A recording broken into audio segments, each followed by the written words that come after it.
قرآن و حدیث کی روشنی میں عادل قاسمی کے اس روزانہ 2 منٹ کے مدرسے میں آپ کا خوش آمدید ہے۔ بسم اللہ الرحمن الرحیم۔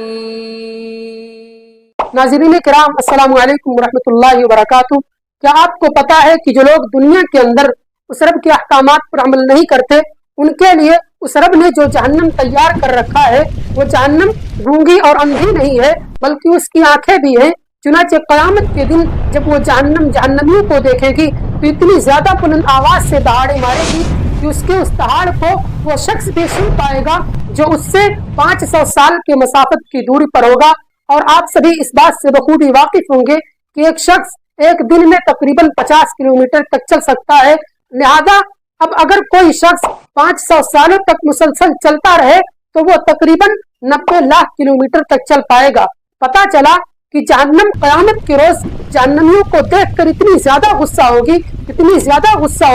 اور اتنی زیادہ بلند آواز سے دہاڑے مارے گی کہ اس کے اس دہاڑ کو وہ شخص بھی سن پائے گا جو اس جہنم سے 90 لاکھ کلومیٹر دور ہوگا۔ چنانچہ اللہ رب العالمین سورۃ الفرقان کی آیت نمبر 11، 12 اور 13 کے اندر ارشاد فرماتا ہے، بل كذبوا بالساعة وأعتدنا لمن كذب بالساعة سعيرا إذا رأتهم من مكان بعيد سمعوا لها تغيظا وزفيرا وإذا ألقوا منها مكانا ضيقا مقرنين دعوا هنالك ثبورا۔ کہ جو لوگ قیامت کو جھٹلاتے ہیں ہم نے ان کے لیے بھڑکتی ہوئی آگ تیار کر رکھا ہے، اور جب وہ جہنم دور سے ہی ان جہنمیوں کو دیکھے گی تو یہ جہنمی اس جہنم کے غصے کی وجہ سے زور زور سے چلانے اور دہاڑنے کی آوازوں کو سنیں گے، اور جب ان جہنمیوں کو جہنم کے کسی کونے میں زنجیروں میں جکڑ کر کے پھینک دیا جائے گا تو پھر وہ وہاں پر موت ہی موت پکاریں گے، یعنی موت کی تمنا کریں گے،